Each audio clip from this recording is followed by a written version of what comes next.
What up, good people? It's me, Johnny, back at it again with another video. And a couple weeks back, we got the trailer for The Acolytes, and I won't be covering that since I think it's already been beat to a galaxy far, far away.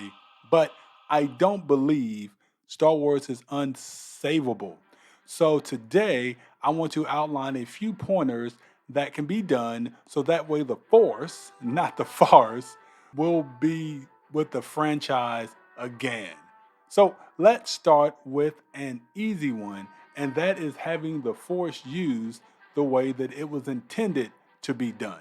So there's been this philosophy in the prequel trilogy, the original trilogy, and heck, even some of the standalone movies like Rogue One, that the Force is connected to everyone and everything in the universe.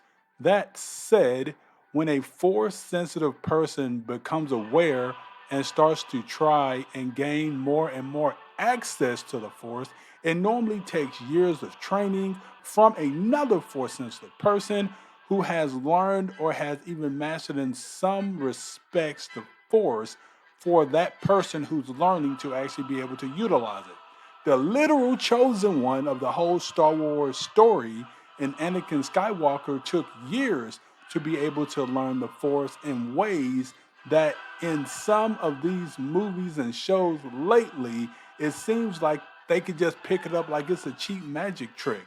For future Star Wars projects, this is the first thing that needs to be corrected in the story that is being told, but I'll touch on more about the story aspect of it in a little bit.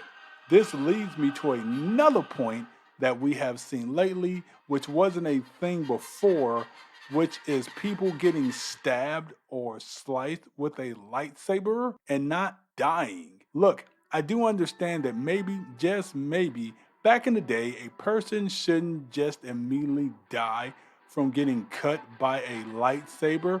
But if that person is fatally stabbed or sliced up, there ain't no way a person is supposed to be able to get knocked out and then all of a sudden just wake up like, what happened?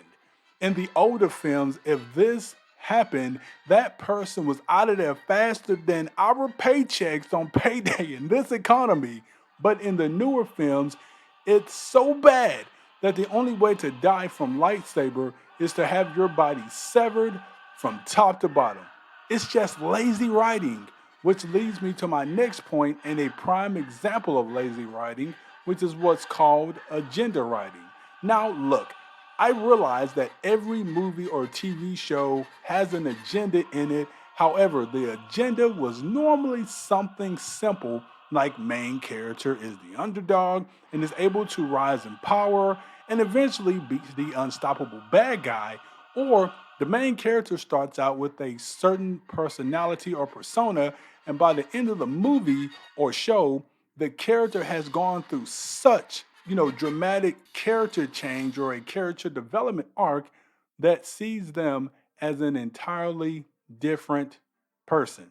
In modern Star Wars films, the story is mostly always gifted, talented person with potential learns to acquire abilities faster than they should because, well, they're just that talented and have this deep inner power that got unleashed with minimum training or, fan service shows to try and gain viewers by nostalgia or insert your favorite girl boss theme here.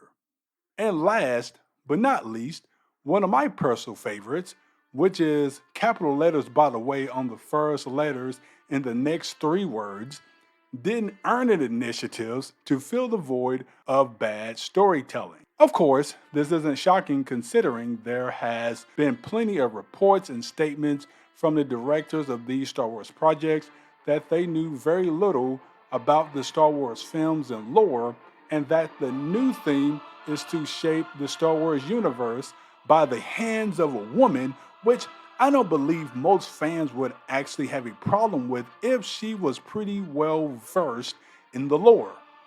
They would also, if that was the case, understand that female characters has always been in Star Wars and played a big role dating back all the way to A New Hope. Within the first 5 minutes of that movie, after you know the start of the dialogue, you know that's in the front of every Star Wars film, we are introduced to a main character who happens to be a woman in Princess Leia for crying out loud. But I digress. We have to have people working on Star Wars projects that are real fans, not just I heard of Star Wars. It's a big name, so let me do it for insert reason other than being a lover of the Star Wars universe. My last point I want to make is that in business or anything that you're selling or trying to sell, the best way to make that product work or profitable is to understand who your core base is and do your best to cater to them. Star Wars, though it has a wide variety of fans, the majority of fans are mostly men, so you would think that Kathleen Kennedy and Bob Liar Liar Pants on Fire Liger, yes, I know it's Iger, but I call him Liger because that man just lies so goddamn much.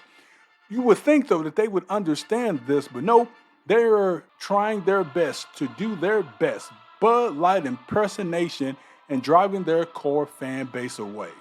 If you want the main character in some of your projects to be women, that's completely fine, but you should still do it in a way that speaks to your core fan base.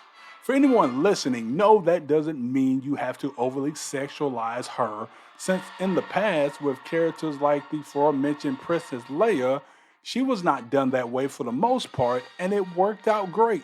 Heck, even with Padme Amidala, they didn't do that, and I want to issue Natalie Portman an apology for disliking her character so much back in the day because at this point, I would rewatch the sequel trilogy again if we could get woman characters like her again. That said, let me know in the comments if you think Star Wars can be saved or if it's truly lost, like Obi-Wan said to Anakin in episode 3. But until the next one, I hope you all have a good one.